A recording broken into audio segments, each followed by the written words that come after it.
What's up, Moose Crew? We're out here at Florissant Fossil Beds, out here in Florissant, Colorado. The word Florissant comes from the French word for flower, which was the very first specimen that was ever discovered here at this national monument. So behind me, we have a petrified redwood that is the same type of redwood that is found in California today, because this entire area used to be a redwood lake bed. And that was about 34 million years ago during the Eocene epoch. And this site is known to be some of the most well-preserved invertebrates. So that's your beetles, your wasps, and your insects. And that's because this area would have been a little bit warmer and higher rainfall, which would allow a lot of insect activity. Surprisingly, there's not that much of small mammals, so no birds, except for this little piece of a horse jaw, because the horses were only about knee-high. And it's just kind of amazing to think, because Colorado is so high and dry now, to think that this was such a damp environment like California coast. So the reason that all these fossils were so well preserved is because about 15 miles away there was an active volcano field.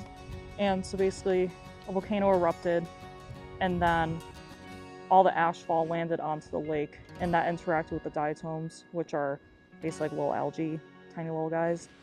And those caused a bloom, then they died off, and then all that fell down and basically ended up suffocating any of the living creatures that were there.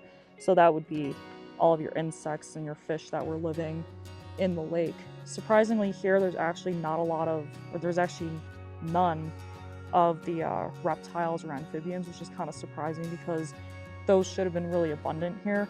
So there's some theories that maybe the lake was a little too toxic for them, but it also kind of goes against itself because they do have fish fossils here. So it's a little bit of a mystery as to why there's no reptiles or amphibians.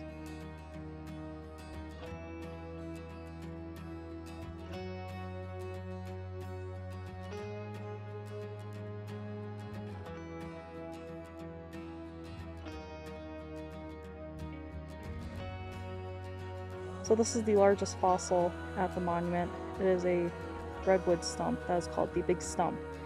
And it is estimated to have been 230 feet tall. And at the time it died, it was probably about 5,000 years old. In the 1800s, it was excavated out from the soil and rock behind here. And it was actually a really, really big tourist attraction for the area, which I always kind of find funny because we're all still just tourists in one way or another. But unfortunately, during that time, this whole area was raided of a lot of the petrified wood and fossils just by the tourists. And so a lot of those specimens are ultimately lost. So that's why now at a lot of national parks and monuments and stuff, a lot of things are fenced off. And there's areas that are closed just for employees because of the pillaging and looting of areas.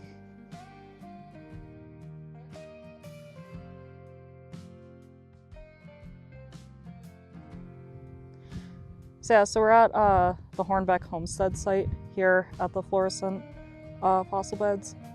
And this is kind of like a neat little area where it was a spot where this woman moved here after her two husbands had passed away, and she had 4 children with her.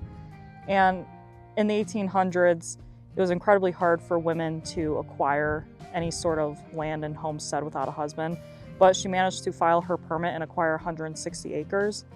And she built this really successful little ranch and farm. And then just south of this cabin, there was Charlotte Hill.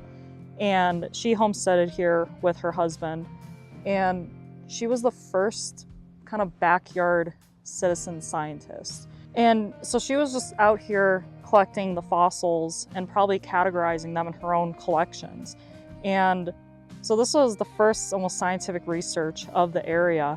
And what she collected and brought to the attentions of others ultimately led to the creation of this national monument.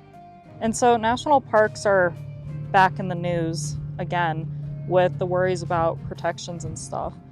And this is a very small national monument. It gets maybe 60 to 70,000 visitors per year.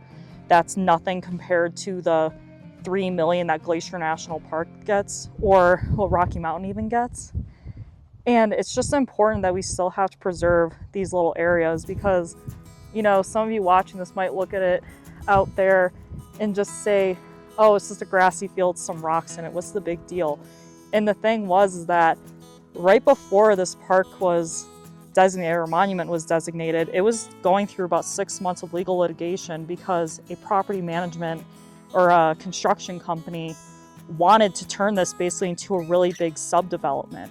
And the past is echoing our current state of public lands. And luckily, this area has been preserved. And again, you might think, oh, it's just a big grassy field, some rocks. But we have seen so much elk poop today. We have seen so many birds. There's a bunch of little prairie dog, ground squirrels and stuff. So this is a very nice, beautifully preserved little grassy environment. And you know, nature and landscape is always going to change over time. But we ultimately do still have to work on preserving what we have because, I mean, look at Colorado Springs and the Highland Ranch and stuff south of Denver. Like, beautiful farmlands and grasslands are just being taken from us so quickly. So yeah, be an advocate for your public lands, your little local sites, because it could become a national monument one day just like this one. So yeah, so I hope you guys enjoyed my little blurb on the Florissant National Monument and stuff. It's a great little day drive from Denver. And yeah, so hope to catch you guys on the next one and keep exploring, keep trekking. Bye.